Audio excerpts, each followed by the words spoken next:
Tomorrow, Portugal face Colombia in their final World Cup group game. On paper, it's just another group stage match. In reality, it could completely reshape Portugal's path through the knockout stage. Finish first, and the road to the round of 32 looks far more manageable. Slip to second, and they could be on course for an early showdown with Spain. Here's why these 90 minutes might be Portugal's most important game yet. Group K has been anything but predictable. Colombia climbed to the top after a hard-fought win over DR Congo. Portugal, meanwhile, bounced back in style, thrashing Uzbekistan 5-0 thanks to Cristiano Ronaldo's historic break.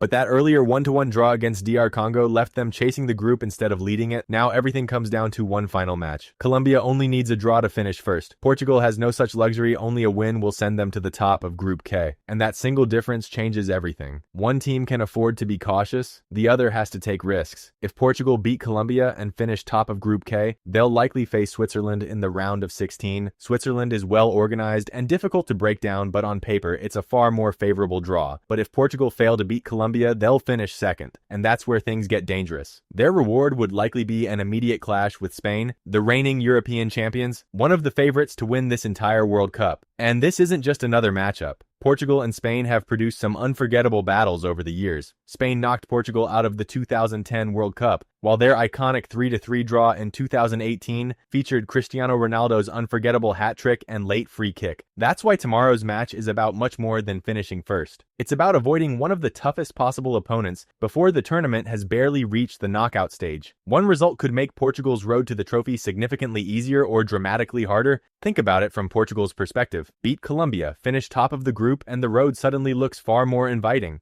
A round of 16 clash with Switzerland is still a tough test, but it's one Portugal would feel confident going into. Win that, and suddenly a place in the quarterfinals is within touching distance. But fail to beat Colombia, and everything changes. Instead of Switzerland, Portugal could be thrown straight into a blockbuster showdown with Spain, the reigning European champions, one of the favorites to win the entire tournament. And for Cristiano Ronaldo, in what is almost certainly his final World Cup, it would be another chance to face the nation that crushed Portugal's dreams back in 2010. That's why this isn't just another group stage match. It's a game that could completely reshape Portugal's World Cup. Win, and the road ahead becomes far more manageable. Slip up, and one of the toughest possible opponents could be waiting in the very first knockout round. Portugal versus Colombia kicks off tomorrow at 7:30 p.m. Eastern. By the final whistle, Portugal's entire World Cup path could look completely different.